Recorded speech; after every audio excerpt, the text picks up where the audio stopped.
Hello friends, welcome to yummy spicy Tamil kitchen. எல்லாருக்கும் வணக்கங்க. இன்றைக்கி நம்ம ரொம்ப ரொம்ப டேஸ்டியான சுலபமான முறையில் செய்யக்கூடிய ரவா ஃப்ரூட்ஸ் கேசரி பண்ண போகிறோம் ரெஸ்டாரண்ட் ஸ்டைலில். வாங்க நம்ம கிச்சனுக்குள்ளே போகலாம். இதுக்கு தேவையான பொருட்கள் வந்துட்டு ஒரு மாம்பழம், 2 பேரிச்சம்பழம், கிஸ்மிஸ் பழம், 100 மில்லி உலக்கில் ஒரு உலக்கு ரவை எடுத்திருக்கேன். முந்திரி பருப்புக்கு பதிலாக பாதாம் பருப்பு, அதே உலக்கில் ஒரு உலக்கு ஒயிட் சுகர், ஒரு உலக்கு வந்துட்டு பால் எடுத்துக்கலாம். எல்லோ கலர் எடுத்திருக்கீங்க, ஃபுட் கலர் வந்துட்டு. உங்களுக்கு இந்த எல்லோ கலர் போட இஷ்டம் இல்லைன்னா குங்குமப்பூ இருக்கு இல்லையா, அதை வந்து ஊற வச்சு அந்த தண்ணியை சேர்த்து கலந்து விட்டுக்கலாங்க. எல்லோ கலர் கொடுக்குங்க கேசரிக்கு. தேவையான அளவுக்கு நெய்யுங்க. இந்த மாம்பழம் சாப்பிட்றதுனால உடல் வந்து ஹீட் ஆகும் தானே இவ்வளோ நினச்சிட்ருக்கோம். ஆனால் வந்து உடல் வந்து குளிர்ச்சி அடையுங்க. இப்போ ஒரு சட்டியை வந்து அடுப்பில் வச்சு ஹீட் ஆக்கிக்கலாங்க. இது இதய நோய், புற்றுநோய், உயர் ரத்த அழுத்தம் இது எல்லாத்தையுமே வந்து கட்டுப்படுத்துதுங்க. கண் பார்வை நல்லாயிருக்கும், கெட்ட கொலஸ்ட்ராலை குறைக்குது, ரத்தத்தில் வந்து சர்க்கரை அளவு வந்து ரொம்ப ரொம்ப கட்டுப்பாட்டோடு வச்சுக்குதுங்க, பருக்களை வந்து நீக்குது, கரும்புள்ளிகளை நீக்குது, தோல் மினுமினுப்பு கொடுக்குதுங்க. இப்போ இந்த டைமில் சட்டி காஞ்சிருச்சு. நம்ம வந்து 3 ஸ்பூன் நெய் விட்டுக்கலாம். அதோட 3 ஸ்பூன் நெய் விட்டுட்டு, அந்த நெய் வந்து ரொம்ப ஹீட் ஆகிடக்கூடாது. அந்த டைமில் வந்துட்டு நம்ம ரவையை வந்து ஒன்றா கலந்து விட்டுக்கலாங்க. நம்ம இந்த முறையில் வந்துட்டு நம்ம கேசரி செஞ்சோன்னா ரொம்ப ரொம்ப டேஸ்டியாக இருக்கும். நெகிழ்வு தன்மையோட அல்வா பதத்தில் இருக்குங்க. இப்போ இந்த நெய்யில் போட்டு ரவையை கிண்டுறோம்லையே, இப்போ வீடே மணக்குதுங்க. நல்லா கிளறி விட்டுக்கலாம். ஒரு 7 நிமிஷம்லாம் சிம்மில் வச்சு கிளறணுங்க. சிம்மில் வச்சு கிளறினா தான் அது ஒரு கரெக்டான பக்குவத்துக்கு வரும். இப்போ பொடியை கட் பண்ணி வச்சுருக்க பேரிச்சம்பழத்தை கலந்து விட்டுக்கலாம். இந்த டைமில் வந்துட்டு மாம்பழத்தை தோலை உரித்து சீவி வச்சுருக்கோம்ல, அதையும் ஒன்றா கலந்து விட்டுக்கலாங்க.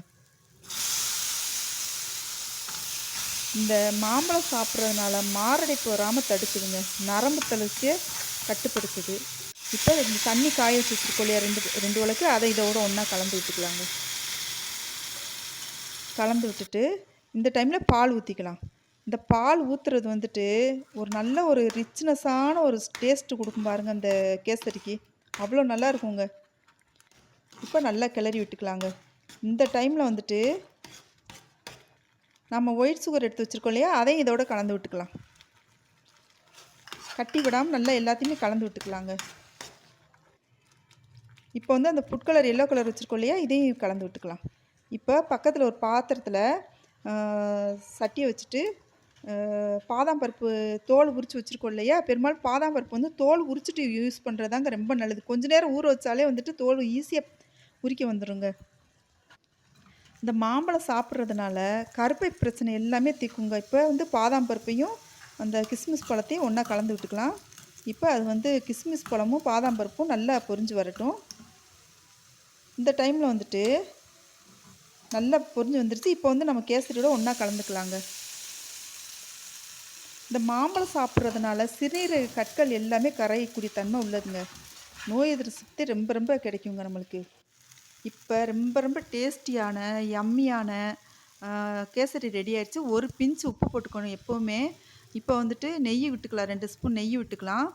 அடுத்து நான் வந்துட்டு பாதாம் பருப்பு, அரிசி, ஏலக்காய் 3ஐயும் வந்து பவுட்ரு பண்ணி வச்சுருக்கேன். இது வந்து எந்த ஒரு ஸ்வீட்டுமே போட்டால் ரொம்ப ரொம்ப நல்லாயிருக்கும்.